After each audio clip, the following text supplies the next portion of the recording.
I am new to trying to collaborate with other people's shorts and videos and things like that. So just bear with me. I came across this short from Mom on the Spectrum. Love her channel. She's very informative and real.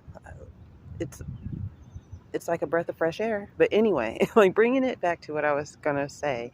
So while watching this video, I just had to, um, I guess, share my little tidbit. So here we go. Many of us ask a ton of questions. It's very important for us to understand the why behind things. And so in order to figure out why we're doing what we're doing and how we're going to do what we do, we ask a ton of questions. We want to make sure we understand all of the details before we jump into anything. A lot of times this can come across as really judgmental. Maybe you've upset some people by the amount. So yes, I have definitely gone through this so many times in my life. I mean, wow. I know in relationships, people used to feel like I interrogated them, which it really wasn't that at all. It was just me trying to get a clear understanding of whatever the situation may be. But I guess a lot of people don't really ask a lot of questions, and some people may not even care to ask questions. For me, I'm quite the opposite. So let her continue on. Questions you ask, because sometimes people feel defensive, like, why are you asking me all of these things? Just know that asking questions is almost like a love language for autistic people. And it sure is. Okay, here I am chiming in again. Yes, it's like a love language. I mean it with love and care and concern and respect. Really, I want to understand where I'm coming from. And the opposite of that is I tend to over-explain myself often. And this is because I really want people to understand where I'm coming from. I'm so misunderstood so often, more often than not, that I feel the need and the want. Let me say that differently. I feel the want and the need to over-explain myself. And even if that means me going over the same information over and over again, just in different ways, I'm understanding now that it comes across very redundant to some people, but I'm just really trying to help someone, whoever the person may be, whoever the people may be, have a chance to really understand where I'm coming from instead of wasting so much time like misunderstanding me and where I'm coming from. So, yeah. Okay, I'll let her continue on now. I realized the other day when somebody asked me, I had a doctor's appointment, and they said, what other questions can I answer for you? It was like a gift to me. So if you want to make an autistic person happy, ask them, what other questions do you have for me? Things autistic people do. So yes, it is definitely like a gift when someone understands that you're asking questions to gain clarity instead of feeling like you are trying to come against them in some type of way, or I don't know, just like you're plotting or whatever. I can't even really explain it. It's just it is so refreshing when someone doesn't mind when I ask a lot of questions. I have this example of when I had started this job and I was training, and I had been training for a few weeks, and so I remember the young lady she just kind of told me what to do, and I was asking why. Mind you, it was super early in the morning. We both were tired, and so it wasn't clicking to me. It just wasn't clicking. So I asked why, and her response was very snappy and was like, because I told you so. And it's like, okay, well, yeah, but like, why? So I'm back. My phone was having some technical difficulties, and it's safe to say that we were not in agreement.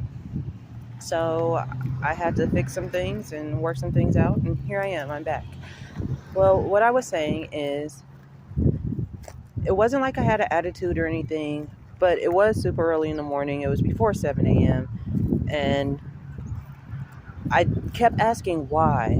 And the tone that she had, and I can tell that she was getting more and more irritated, um, threw me off. So I couldn't find my words to express what I meant by asking her those questions. And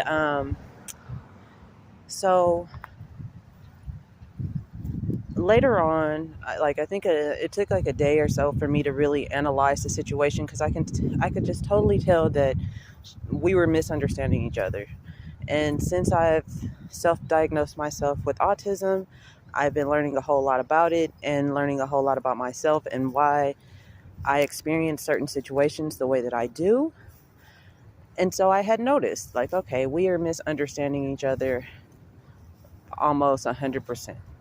So a few days later, I ended up having a conversation with her, and she's a super cool girl, by the way.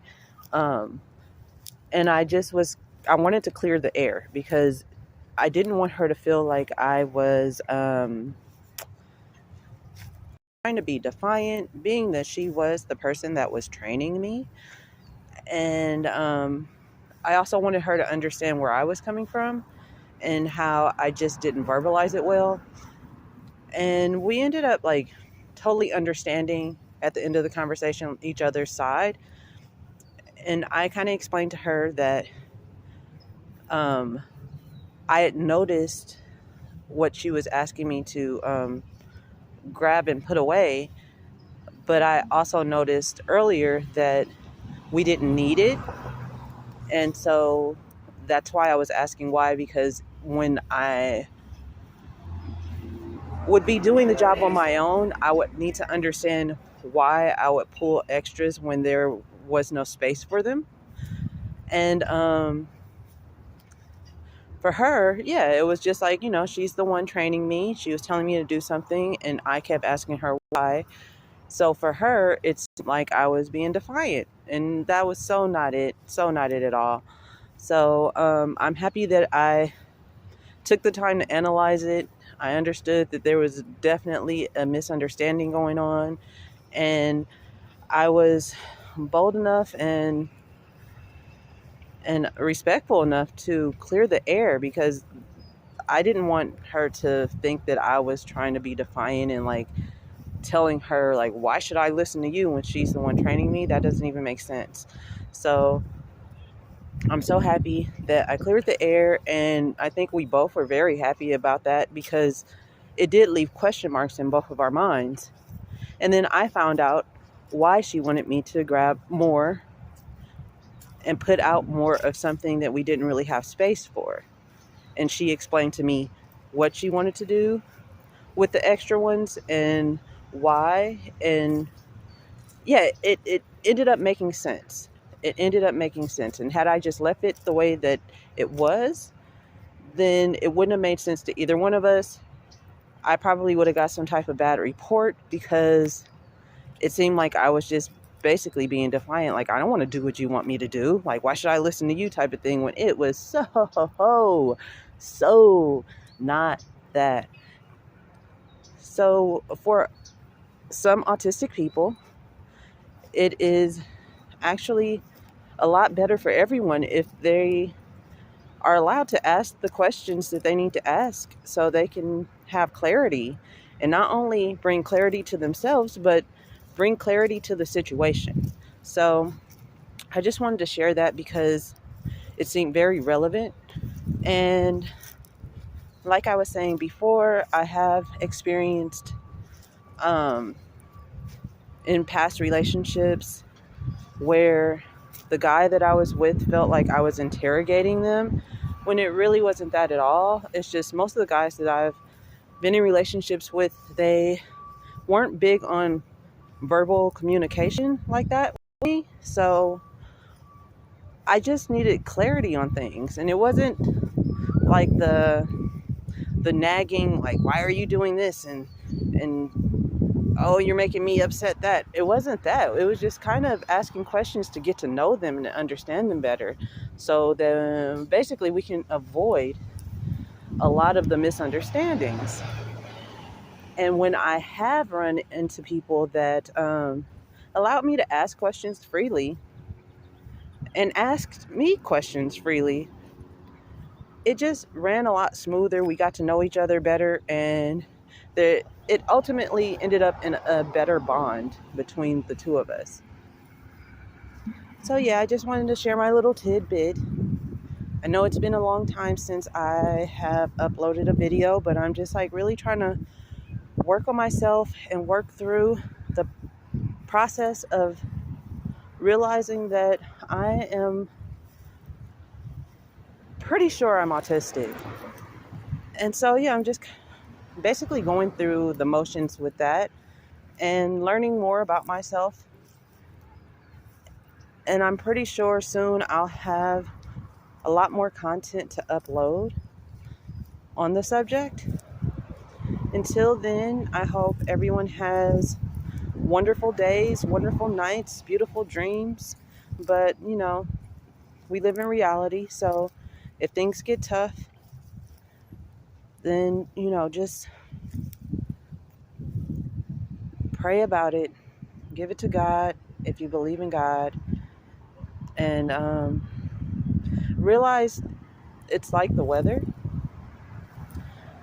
One day it may be really storming outside, even snowing. There might be a blizzard. And the next day you might have clear skies. So find hope and peace in that. Realize things do not stay the same always. Have a nice day.